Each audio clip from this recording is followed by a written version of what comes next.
Boker Tov, donc on fait la deuxième partie de la correction du contrôle.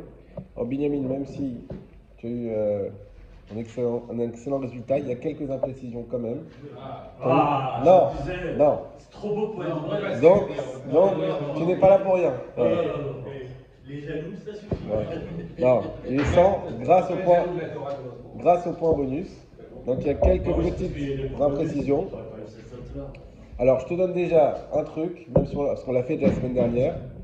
D'après Tosfot, comme tu as bien dit, on peut manger du lait et de la viande et ensuite du lait directement si on passe d'un repas à un autre. D'accord. Maintenant le Tosfot qu'on a vu, le premier Tosfot, qui disait que il disait que quand on fait d'un repas à un autre, ça c'est lorsqu'on n'a pas pris les précautions.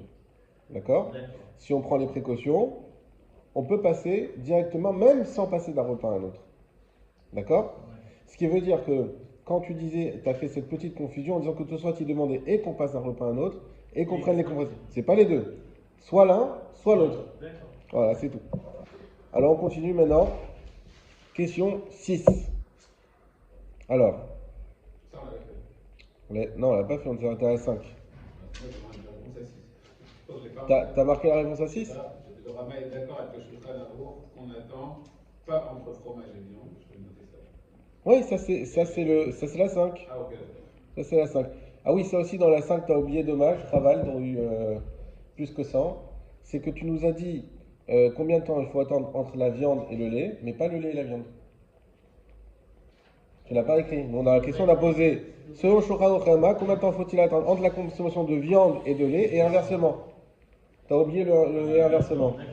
D'accord. Il n'est pas si bon que ça. Non. Voilà. Franchement. Alors maintenant, on est reparti. Yosef, question 6. De quelle source provient la vie du Rama? On répète la vie du Rama, on avait dit la semaine dernière. Donc, entre la viande et le lait, il nous ramenait 3 avis. L'avis qui disait qu'on pouvait passer directement de la viande au lait si on passait d'un repas à un autre. L'avis qu'il fallait attendre 1 heure, il disait que c'était comme ça le minag. Et l'avis qui disait que c'est très bien d'être mahmir, de faire comme Shulchan Aruch 6 heures. D'accord. Maintenant la question, d'où provient la source? Donc le Rama nous a dit 1 heure. D'où provient cette source? Alors, il y avait le prix Hadash, il y a deux sources, deux avis. Oui, Khazak. Le prix Hadash, donc il avait dit c'est 1 heure comme le Zohar. Exactement. C'est-à-dire que, par exemple, bien sûr, le fromage et la viande, déjà on n'a pas le droit de manger au même moment, et il faut attendre 1 heure, car sinon ça entraîne une malédiction sur 40 jours, etc. Les enfants, etc. Ils peuvent, si on reçoit des enfants, etc. Ça c'est le Zohar. Une mauvaise âme, etc. Exactement. Et en deuxième avis, c'était le Sifrei Cohen. Moi j'ai ramené le casque, peut-être le Sifte Cohen, peut-être qu'il disait aussi, c'est possible. Ouais, qui disait quoi? Qui suivit du Birkat Hamazon, il y avait une Khouma d'une heure. Lui il disait qu'il y avait une Séouda, on peut faire uniquement une Séouda entre la viande, on pouvait attendre une séparation plutôt d'une Séouda entre la viande et le fromage, celui du Birkat Hamazon, plus il y avait une Khouma d'une heure. Non. Séparer les deux Séoudas. Non, 1 heure c'est pas ça. 1 heure c'est pas ça. Donc, bien sûr, c'était pas valable pour les Torah. alors, Nahon, ça c'est vrai qu'il disait c'est pas mal pour les Bnei Torah. Mais c'était pas par rapport à une Séouda. C'était pas pour ça. Quand il disait 1 heure, c'est autre chose. Rien à voir avec la Séouda. Première source du Rama, comme vous avez dit très bien, c'est Zohar, en un mot. Source Zohar qui dit 1 heure. Il faut noter quand vous mettez ça, si c'est bien, que le Zohar il ne fait pas de différence entre la viande et le lait et la viande. Dans les deux sens. Il disait 1 heure dans les deux sens. Donc ça peut être marmire aussi par rapport au Shulchan Aruch pour le lait et la viande. Très bien. Maintenant il y avait une deuxième source, effectivement, qui disait que c'était pas pour les Bnei Torah, etc. Et qui nous disait quoi? Binyamin. Le 6. Deuxième avis, pourquoi, d'où nous sort le Rama ce temps de 1 heure? Moi, j'ai vu, c'est un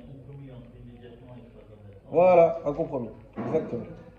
Un compromis. Il y en a qui disent, mais en réalité, il y avait d'un côté, il y avait 3 heures, de l'autre côté, il y avait 6 heures. On avait parlé des 3 heures la semaine dernière, là, il y a 2 semaines. Et donc il a dit, bah écoute, non, d'un côté, il y avait tout de suite, de l'autre côté, il y avait tout de suite, donc d'un repas à un autre, comme Tosfot avait dit, d'un autre côté, il y avait 6 heures. Et ben il a fait un compromis entre les deux, il a dit 1 heure. C'est pas un compromis, Non, c'est pas au milieu, mais ça. parce que les gens, les gens d'Allemagne, de Hollande, ils avaient l'habitude de manger ou immédiatement après. Ouais, c'est vrai. D'accord. C'est violent. Éventuellement, ils attendaient 3 heures. C'était parce qu'on te disait que c'était le temps entre les repas actuellement, quoi, à l'époque. Voilà, donc, Et après, on avait dit que cette réponse n'était pas satisfaisante. C'est pour ça que le prix Kadash, il est venu. Il a dit, mais pas du tout, ça n'a rien à voir avec tout ça. C'est uniquement par rapport au Zohar. C'est clair qui nous disait 1 heure. en fait, on cite le compromis parce qu'on voit même le Rama citer Aussi. Sifrei Kohen. Sifte Cohen. Je l'ai vu, je l'ai retrouvé. C'est possible que le Sifte Cohen aussi. Pour la viande des Il y avait- fromages, je suis du Birkat Hamazon, puis c'est une rare d'une heure pour séparer les deux secondes. Ceci valable, c'est pour les éditeurs. Je l'avais noté. Oui, mais la raison, c'est quoi la source? Là, tu dis ce qu'il répète, le Rama dit qu'il faut attendre 1 heure. C'est d'accord. Mais c'est quoi la source qu'il faut attendre 1 heure? Ça, on a expliqué que c'était un compromis. C'est ça le bon terme. Alors, Binyamin, question 7. Alors, Peut-on boire un verre de lait après avoir mangé des pommes de terre qui ont cuites dans un ragoût de viande? Le Beth Yosef et le Shulchan Aruch, Rabbi Yosef Karo après un plat de viande, puis mais sans viande. Qu'est-ce que je voulais dire? On se rince la bouche, on veut boire un verre de lait, il est mikim. Le Yakout Yosef, Rav l'interdit. Le Rama aussi l'interdit, de peur qu'il persiste un peu de viande sur la pomme de terre. C'est une courant. Alors, à la base, on a Shulchan Aruch et Rama. Écoute, Yosef, c'est bien après. Shulchan Aruch et Rama, Machloket. Shulchan Aruch nous avait dit, tant que c'est un plat, il n'y a pas de problème. Par contre, il ne faut pas se rincer les mains, se laver les mains. Se laver les mains, c'est quand on avait vraiment de la viande. D'accord? Quand on avait vraiment. C'est-à-dire que quand on a plat et plat, pas besoin de se laver les mains. Quand on a plat et une réalité même à shoot, là, il faut se laver les mains. D'accord? Maintenant, effectivement, donc le grand chidouche du Shulchan Aruch, c'était de nous dire, effectivement, oui, si tu prends une pomme de terre qui a cuit dans un plat de viande, tu peux prendre immédiatement après un verre de lait. Ça, c'est le chidouche du Shulchan Aruch. Le Rama est marmier en disant non, dans ces conditions-là, on attend quand même 6 heures. Exactement ce que tu as dit, Benjamin. Ou 1 heure, d'accord, exactement, comme ce qu'on fait entre la viande et le lait, en fait, exactement.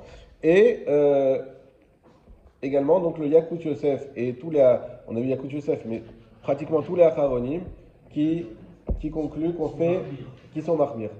On fait comme, en fait, il faut dire Afilou à Yakout Yosef, c'est-à-dire que même Yakout Yosef, qui suit toujours Shulchan Aruch à la lettre, etc., lui, il a dit non, il faut faire le minhag à adopter, c'est comme le Rama, exceptionnellement, et d'attendre comme si c'était vraiment de la viande ou comme si c'était vraiment du lait. C'est un des rares cas où on ne fait pas de Shulchan Aruch. Exactement. Exactement. Très bien. David, comment doit-on éduquer nos enfants à respecter cet interdit? Alors moi, ce que j'avais retenu, c'était qu'il faut les éduquer à respecter cet interdit dès le plus jeune âge, en réalité, et donc il faut leur apprendre les interdits à respecter les horaires, et que c'est uniquement vraiment en cas de besoin qu'on peut passer outre l'interdit, mais certainement pas concernant un plaisir personnel, des friandises ou des choses comme ça. Donc l'idée, c'était de dire, on ne peut pas donner un chocolat à un enfant 1 heure après qu'il ait mangé de la viande, parce que c'est pour éduquer en plaisir. Par contre, si c'est le lait qu'il a besoin le soir avant de dormir et qu'il est encore en bas âge, là on peut tolérer. Razak. Alors ça, tu amènes un critère qui est très très important. Maintenant, il manque une nuance, c'est la différenciation d'âge. Alors, premier cas, c'est en dessous de Gil Chinour. Donc, c'est entre 6 et 9 ans. C'est selon ce qu'on appelle Gil Chinour, c'est pas vraiment un âge, c'est une maturité. Lorsque l'enfant, il sait, c'est ça le critère, il sait à qui on s'adresse quand on parle d'Hachem. il sait que c'est pas une figurine, il sait que c'est pas un truc. Alors, évidemment, même nous, on sait pas, connaît pas la notion de Dieu, ça c'est du Zohar au level. Mais ça veut dire que c'est. On sait qu'on s'adresse on sait à peu près c'est qui Akadosh Baruch Hu. C'est d'ailleurs à cet âge-là qu'un enfant il a le droit de monter la Torah, qu'il a le droit de faire des. On a le droit de répondre Amen à ses brachot, tu sais qu'on n'a pas le droit de répondre Amen à des brachot d'un petit enfant. Donc si par exemple on leur apprend un Netilat Yadayim, ils ont 3, 4 ans, 5 ans, il ne faut pas répondre Amen. C'est Amen Yatom. Donc à partir de 6 ans, 7 ans, 8 ans, 9 ans, donc entre 6 et 9, en général c'est comme ça qu'on fixe, à partir du moment où l'enfant il a cette maturité, c'est ce qu'on appelle Gil Chinour, et là on a une mitzvah de l'éduquer. Avant cet âge-là, nous n'avons pas de mitzvah de l'éduquer au mitzvot. Ce qui ne veut pas dire, contrairement à ce que beaucoup font pas attention, on n'a pas le droit de leur demander de faire des avérotes. Hein, l'histoire d'allumer la lumière Shabbat et tout ça, c'est interdit. C'est combien je vois des gens qui font ça. Il faut pas faire ça. Demander à ses enfants de faire, même ils ont 3 ans, de dire appuie sur la lumière, appuie sur la clim, appuie sur. Il faut pas faire ça, d'accord? Mais n'empêche que on n'a pas la mitzvah de chinour, d'accord? On ne doit pas non plus, par exemple, je sais pas moi, j'ai un bonbon pas cachère, je peux dire c'est bon, il a 4 ans, il peut le manger. Non, faut pas faire ça, faut pas les mettre nos tickets de Mirchol. On ne fait pas dans un Mirchol, mais il n'y a pas de mitzvah de chinour. Généralement, la différence est surtout sur la mitzvot assez. Le cas le plus fréquent, c'est drôle, il a mangé un peu de viande au repas, il va dormir et il ne dort pas sans son lit de chaud. Donc, le moment quand même. Il n'y a pas de réserve particulière jusqu'à 3 ans. Voilà, jusqu'à 6 ans. Jusqu'à 6 ans, entre 6 et 9 même, ça dépend. Entre 6 et 9, même les friandises, il n'y a pas de problème. D'accord? Entre 6 et 9, il n'y a aucune restriction entre la viande et le lait ou le lait et la viande. Juste pas en même temps, bon, c'est pas. Mais il n'y a aucune restriction de ça. À partir de Gil Chinour, là commence à entrer le critère que tu as dit David, où on les éduque à attendre un petit peu, donc on faisait chacun 1 heure, une demi-heure, quelque chose, à attendre un petit peu, mais surtout, en réalité, il n'y a pas vraiment d'attente obligatoire, il faut savoir. On a l'habitude d'attendre un petit peu, il n'y a pas d'attente obligatoire. Et par contre, ça, ce n'est vrai que pour d'un repas à l'autre.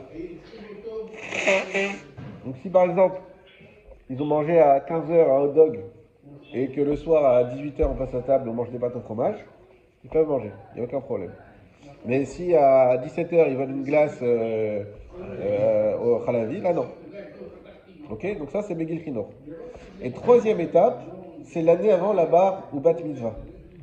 Donc soit 11 ans pour les filles, soit 12 ans pour les garçons. Là, on les fait comme des adultes. On doit les éduquer comme des adultes. Très bien. Question 9, Youssef. Alors, doit-on attendre 6 heures pleines ou 5h30? Voilà, je la répète fort pour qu'on entende bien la caméra. Doit-on attendre 6 heures pleines ou 5h30 suffisent? Réponse.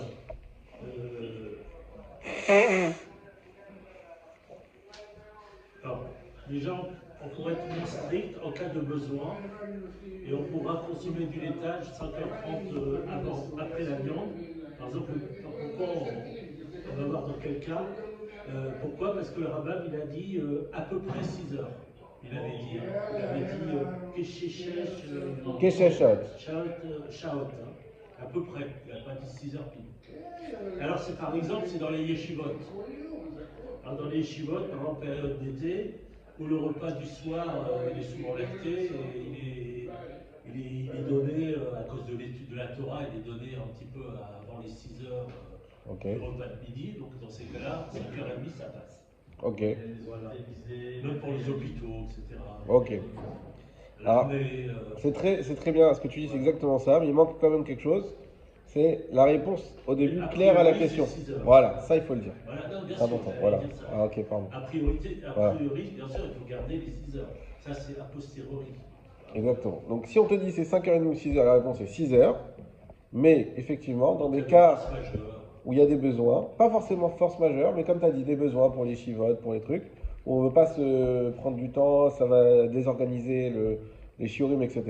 Dans ce cas-là, comme c'est écrit exactement ce que tu as dit, Keshesh Shaot dans le Rambam, le Rav Vadia dans les Omer, il avait dit que si ça tenait qu'à lui, si ce n'était pas écrit dans le Shulchan Aruch 6 heures clair, il aurait dit on fait 5h30, aucun problème. Donc même dans tous les cas. Donc, comme c'est écrit Keshesh Shaot, on pourra dans ces cas-là faire 5h30. 10, Binyamin. Alors 10, c'est peut-on commencer un repas de lait 4h30 après avoir mangé de la viande?